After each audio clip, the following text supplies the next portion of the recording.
भीष्म जी ने कहा, ब्राह्मण, आपके मुख से यह सब प्रसंग मैंने सुना। अब पुष्कर क्षेत्र में जो ब्रह्मा जी का यज्ञ हुआ था उसका वृत्तांत सुनाइए, क्योंकि इसका श्रवण करने से मेरे शरीर और मन की शुद्धि होगी। पुलस्त्य जी ने कहा, राजन, भगवान ब्रह्मा जी पुष्कर क्षेत्र में जब यज्ञ कर रहे थे उस समय जो जो बातें हुई उन्हें बतलाता हूँ, सुनो। पितामह का यज्ञ आदि कृतयुग में प्रारंभ हुआ था।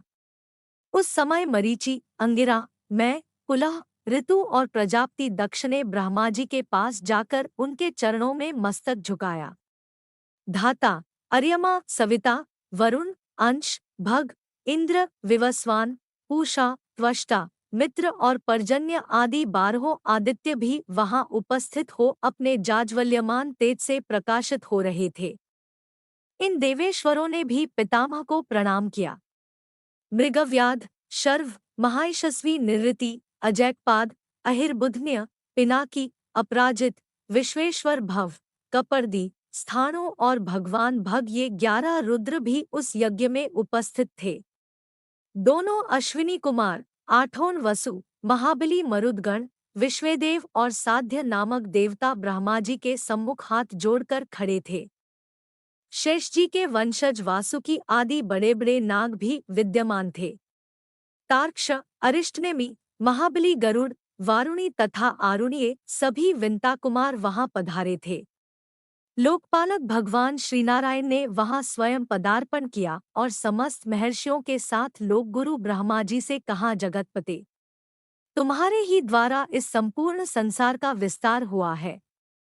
तुम्ही ने इसकी सृष्टि की है, इसलिए तुम संपूर्ण लोकों के ईश्वर हो। यहाँ हम लोगों के करने योग्य जो तुम्हारा महान कार्य हो उसे करने की हमें आज्ञा दो। देवर्षियों के साथ भगवान श्री विष्णु ने ऐसा कहकर देवेश्वर ब्रह्मा जी को नमस्कार किया। ब्रह्मा जी वहां स्थित होकर संपूर्ण दिशाओं को अपने तेज से प्रकाशित कर रहे थे तथा भगवान श्री विष्णु भी श्रीवत्स चिन्ह से सुशोभित एवं सुंदर सुवर्णमय यज्ञोपवीत से देदीप्यमान हो रहे थे।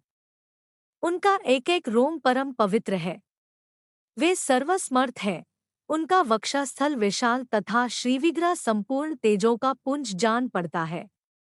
देवताओं और ऋषियों ने उनकी इस प्रकार स्तुति की, जो पुण्यात्माओं को उत्तम गति और पापियों को दुर्गति प्रदान करने वाले हैं, योगसिद्ध महात्मा पुरुष जिन्हें उत्तम योगस्वरूप मानते हैं, जिनको अणिमा आदि 8 ऐश्वर्य नित्य प्राप्त है, जिन्हें देवताओं में सबसे श्रेष्ठ कहा जाता है, मोक्ष की अभिलाषा रखने वाले संयमी ब्राह्मण योग से अपने अंतःकरण को शुद्ध करके जिन सनातन पुरुष को पाकर जन्म मरण के बंधन से मुक्त हो जाते हैं, चंद्रमा और सूर्य जिनके नेत्र है तथा अनंत आकाश जिनका विग्रह है, उन भगवान की हम शरण लेते हैं।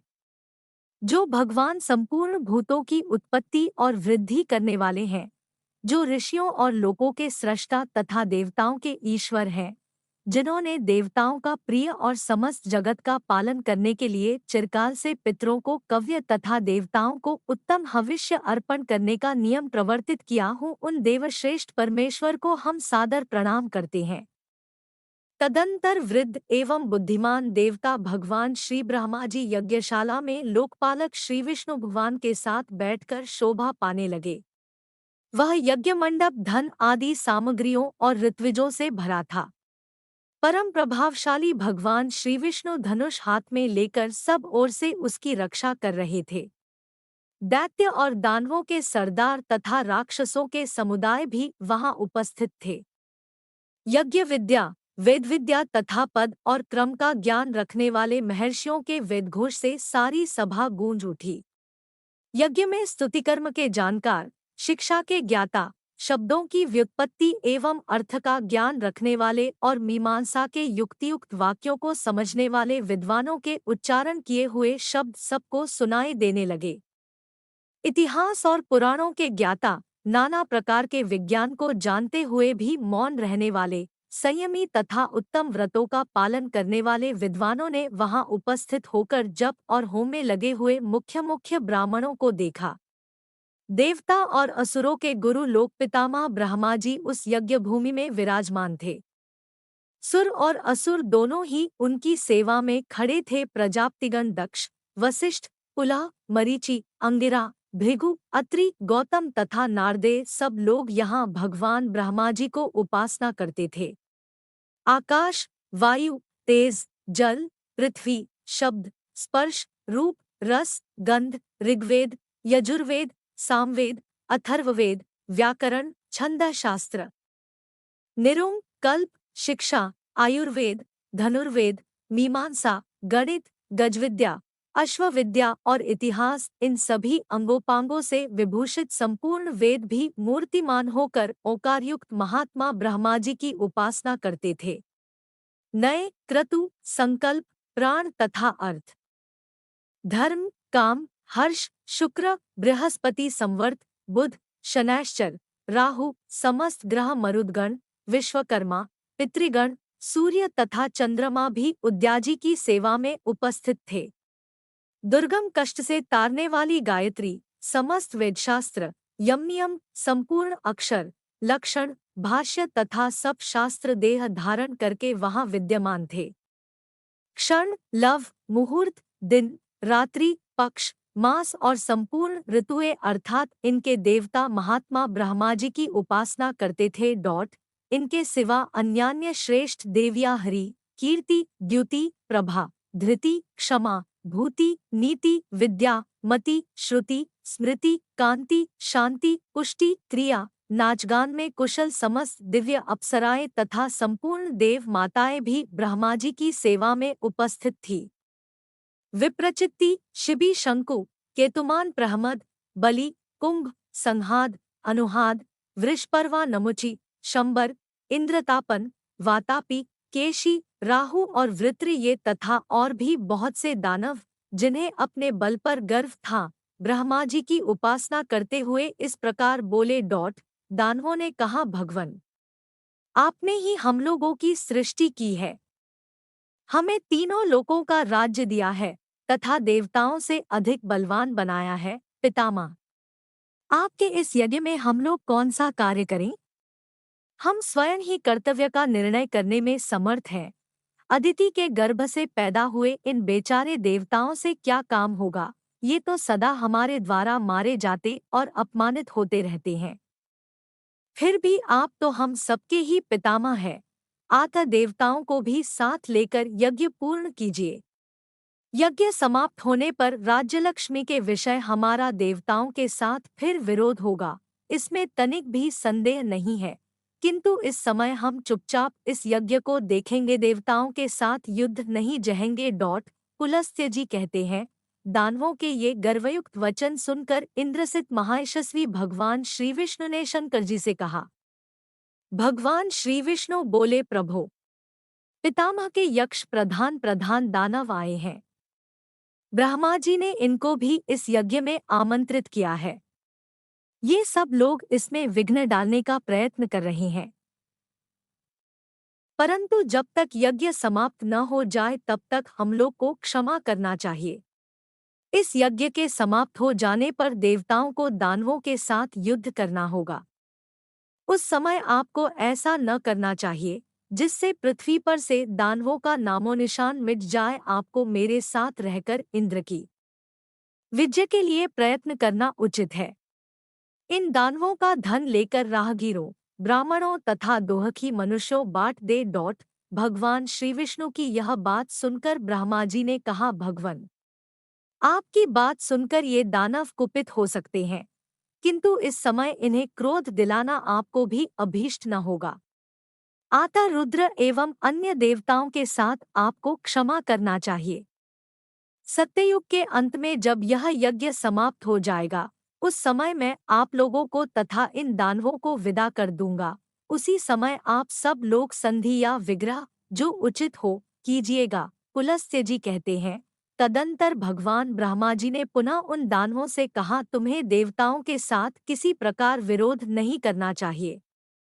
इस समय तुम सब लोग परस्पर मित्रभाव से रहकर मेरा कार्य संपन्न करो। दानवों ने कहा, पितामह, आपके प्रत्येक आदेश का हम लोग पालन करेंगे।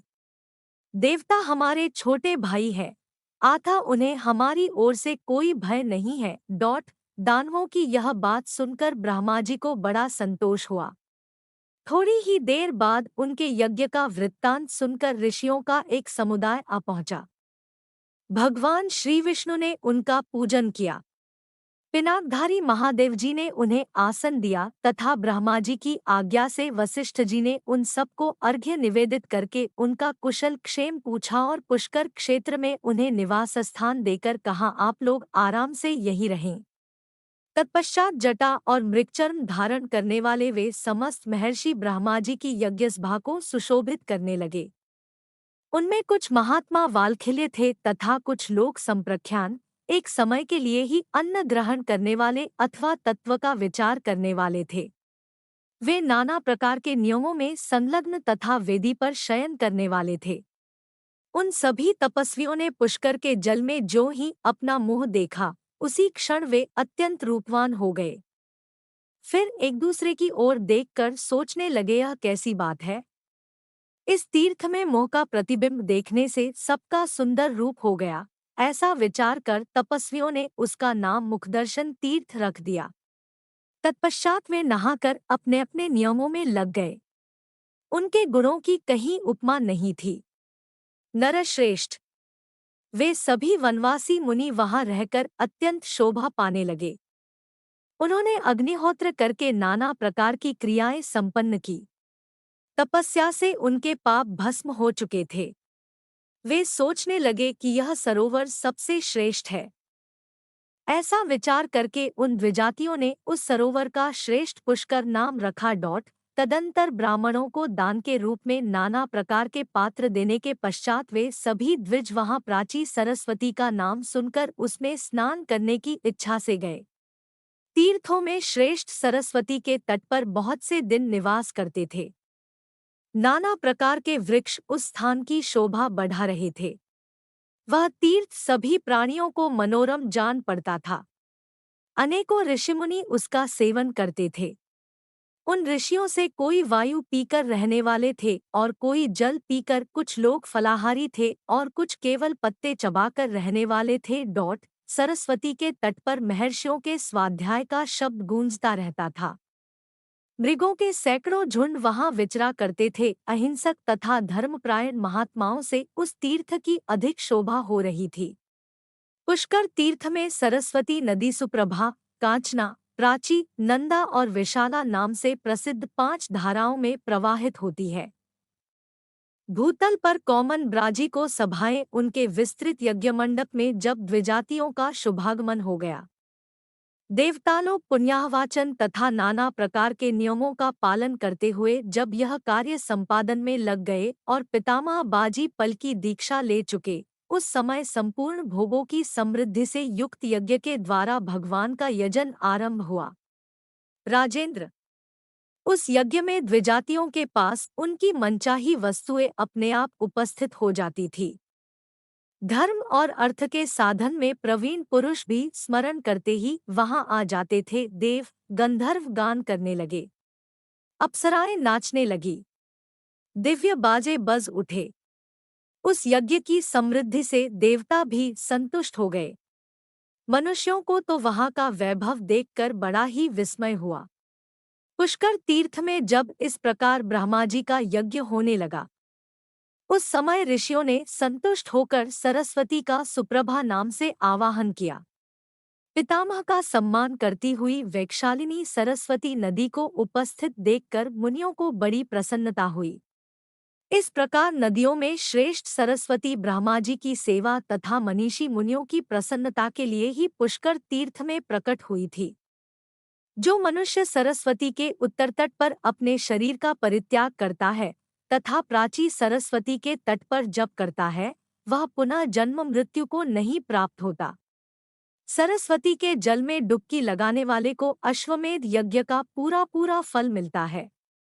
जो वहां नियम और उपवास के द्वारा शरीर को सुखाता है, केवल जल या वायु पीकर अथवा पत्ते चबाकर तपस्या करता है, वेदी पर सोता है तथा यम और नियमों का पृथक पृथक पालन करता है, वह शुद्ध हो ब्रह्मा जी के परम पद को प्राप्त होता है। जिन्होंने सरस्वती तीर्थ में तिलभर भी सुवर्ण का दान किया है, उनका वह दान मेरु पर्वत के दान के समान फल देने वाला है। यह बात पूर्व काल में स्वयं प्रजापति ब्रह्म ने कही थी। जो मनुष्य उस तीर्थ में श्राद्ध करेंगे, वे अपने कुल की 21 पीढ़ियों के साथ स्वर्गलोक में जाएंगे। वह तीर्थ पितरों को बहुत ही प्रिय है। वहां एक ही पिंड देने से उन्हें पूर्ण तृप्त हो जाती है। वे पुष्कर तीर्थ द्वारा उद्धार पाकर ब्रह्मलोक में पधारते हैं। उन्हें फिर अन्न भोगों की इच्छा नहीं होती। वे मोक्ष मार्ग में चले जाते हैं। अब मैं सरस्वती नदी जिस प्रकार पूर्ववाहिनी हुई वह प्रसंग बतलाता हूँ। सुनो। पहले की बात है, एक बार इंद्र आदि समस्त देवताओं की ओर से भगवान श्री विष्णु ने सरस्वती से कहा, देवी तुम पश्चिम समुद्र के तट पर जाओ और इस बयान को ले जाकर समुद्र में डाल दो। ऐसा करने से समस्त देवताओं का भय दूर हो जाएगा। तुम माता की भांति देवताओं को अभ्यदान दो। सबको उत्पन्न करने वाले भगवान श्री विष्णु की ओर से यह आदेश मिलने पर देवी सरस्वती ने कहा, भगवान मैं स्वाधीन नहीं हूँ। आप इस कार्य के लिए मेरे पिता ब्रह्मा जी से अनुरोध कीजिए।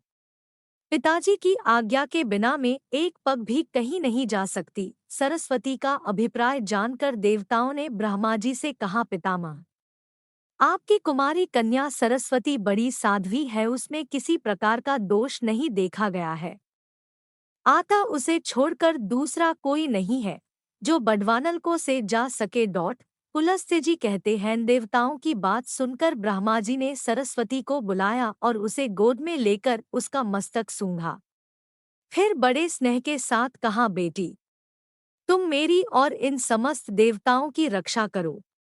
देवताओं के प्रभाव से तुम्हें इस कार्य के करने पर बड़ा सम्मान प्राप्त होगा। इस बडवानल को ले जाकर खारे पानी के समुद्र में डाल दो। पिता के वियोग के कारण बालिका के नेत्रों में आंसू छलछला आए। उसने ब्रह्मा जी को प्रणाम करके कहा, अच्छा जाती हूँ। उस समय संपूर्ण देवताओं तथा उसके पिता ने भी कहा, भय न करो। इससे वह भय छोड़कर प्रसन्न चित्त से जाने को तैयार हुई। उसकी यात्रा के समय शंख और नगारों की ध्वनि तथा मंगल घोष होने लगा, जिसकी आवाज से सारा जगत गूंज उठा।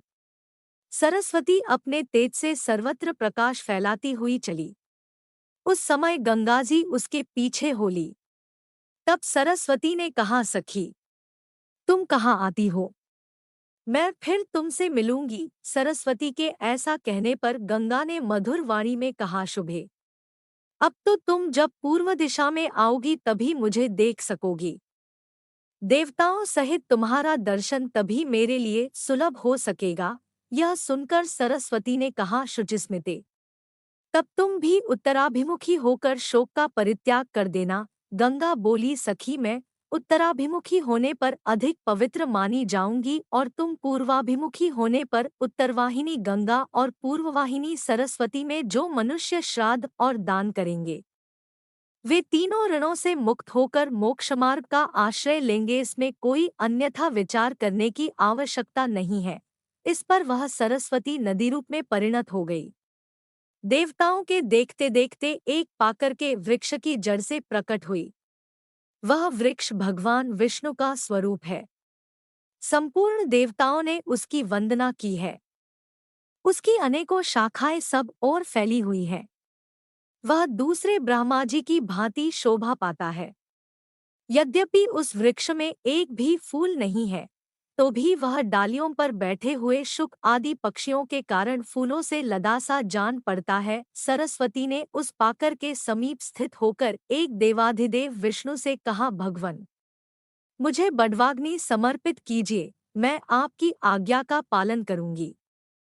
उसके ऐसा कहने पर भगवान श्री विष्णु बोले, शुभे तुम्हें इस बडवानल को पश्चिम समुद्र की ओर ले जाते समय जलने का कोई भय नहीं होगा। पुलस्त्य जी कहते हैं, तदंतर भगवान श्री विष्णु ने बडवानल को सोने के घड़े में रखकर सरस्वती को सौंप दिया।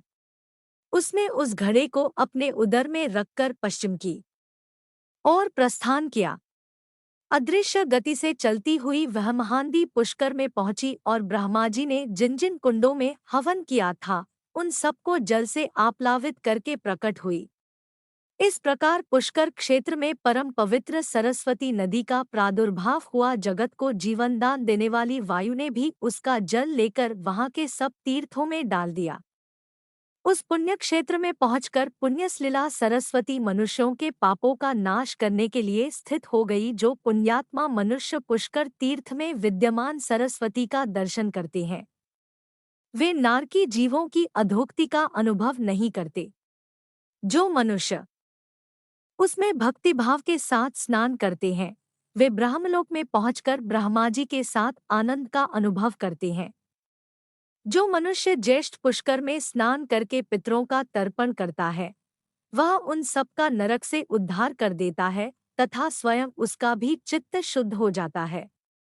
ब्रह्मा जी के क्षेत्र में पुण्यश्लीला सरस्वती को पाकर मनुष्य दूसरे किस तीर्थ की कामना करे, उससे बढ़कर दूसरा तीर्थ है ही कौन।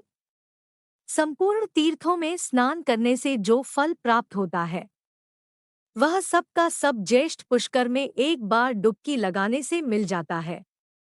अधिक क्या कहा जाए। जिसने पुष्कर क्षेत्र का निवास, ज्येष्ठ कुंड का जल तथा उस तीर्थ में मृत्यु, ये तीन बातें प्राप्त कर ली, उसने परमति पा ली। जो मनुष्य उत्तम काल, उत्तम क्षेत्र तथा उत्तम तीर्थ में स्नान और होम करके ब्राह्मण को दान देता है, वह अक्षय सुख का भागी होता है।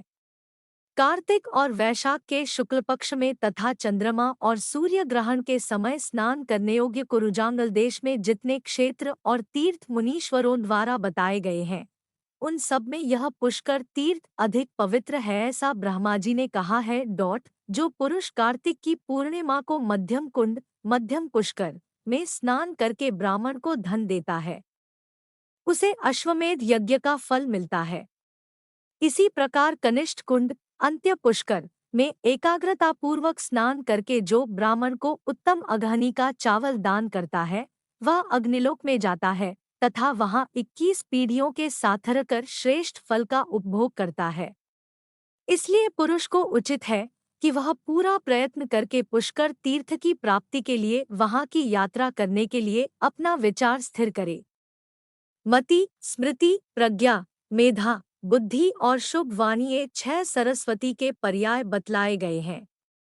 जो पुष्कर के वन में, जहाँ प्राची सरस्वती है, जाकर उसके जल का दर्शन भर कर लेते हैं, उन्हें भी अश्वमेध यज्ञ का फल मिलता है तथा जो उसके भीतर गोता लगाकर स्नान करता है, वह तो ब्राजी का अनुचर होता है। जो मनुष्य वहाँ विधिपूर्वक श्राद्ध करते हैं, वे पितरों को दुखदायी नरक से निकालकर स्वर्ग में पहुंचा देते हैं। जो सरस्वती में स्नान करके पितरों को कुश और तिल से युक्त जल दान करते हैं, उनके पितर हर्षित हो नाचने लगते हैं। यह पुष्कर तीर्थ सब तीर्थों से श्रेष्ठ माना गया है, क्योंकि यह आदि तीर्थ है।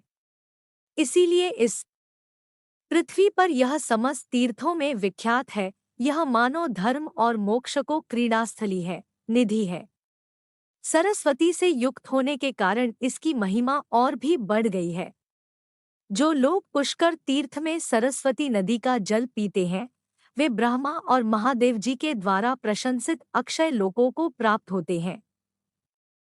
धर्म के तत्व को जानने वाले मुनियों ने जहाँ जहाँ सरस्वती देवी का सेवन किया है, उन सभी स्थानों में वे परम पवित्र रूप से स्थित है। किंतु पुष्कर में ये अन्य स्थलों को अपेक्षा विशेष पवित्र मानी गई है। पुण्य में सरस्वती नदी संसार में सुलभ है, किंतु कुरुक्षेत्र, प्रभास क्षेत्र और पुष्कर क्षेत्र में तो वह बड़े भाग्य से प्राप्त होती है। आता वहाँ इसका दर्शन दुर्लभ बताया गया है। सरस्वती तीर्थ इस भूतल के समस्त तीर्थों में श्रेष्ठ होने के साथ ही धर्म, अर्थ, काम और मोक्ष, इन चारों पुरुषार्थी का साधक है। आता मनुष्य को चाहिए कि वह ज्येष्ठ, मध्यम तथा कनिष्ठ तीनों पुष्करों में यत्नपूर्वक स्नान करके उनकी प्रदक्षिणा करे। तत्पश्चात पवित्र भाव से प्रतिदिन पितामह का दर्शन करे। ब्रह्मलोक में जाने की इच्छा रखने वाले पुरुष को अनुलोम क्रम से अर्थात क्रमशः ज्येष्ठ, मध्यम एवं कनिष्ठ पुष्कर में तथा विलोम क्रम से अर्थात कनिष्ठ, मध्यम और ज्येष्ठ पुष्कर में स्नान करना चाहिए। इसी प्रकार वह उक्त तीनों पुष्करों में से किसी एक या सब में नित्य स्नान करता रहे। पुष्कर क्षेत्र में 3 सुंदर शिखर और 3 ही स्रोत हैं। वे सब के सब पुष्कर नाम से ही प्रसिद्ध हैं। उन्हें ज्येष्ठ पुष्कर, मध्यम पुष्कर और कनिष्ठ पुष्कर कहते हैं। जो मन और इंद्रियों को वश में करके सरस्वती में स्नान करता और ब्राह्मण को एक उत्तम गौ दान देता है, वह शास्त्रीय आज्ञा के पालन से शुद्धचित्त होकर अक्षय लोकों को पाता है। अधिक क्या कहें, जो रात्रि के समय भी स्नान करके वहां याचक को धन देता है, वह अनंत सुख का भागी होता है। पुष्कर में तिलदान की मुनिलोग अधिक प्रशंसा करते हैं तथा कृष्ण पक्ष की चतुर्दशी को वहां सदा ही स्नान करने का विधान है। भीष्म जी पुष्कर वन में पहुंचकर सरस्वती नदी के प्रकट होने की बात बताई गई। अब वह पुनः अदृश्य होकर वहां से पश्चिम दिशा की ओर चली। पुष्कर से थोड़ी ही दूर जाने पर एक खजूर का वन मिला, जो फल और फूलों से सुशोभित था। सभी ऋतुओं के पुष्प उस वनस्थली की शोभा बढ़ा रहे थे। वह स्थान मुनियों के भी मन को मोहने वाला था। वहां पहुंचकर नदियों में श्रेष्ठ सरस्वती देवी पुनः प्रकट हुई। वहां वे नंदा के नाम से तीनों लोकों में प्रसिद्ध हुई।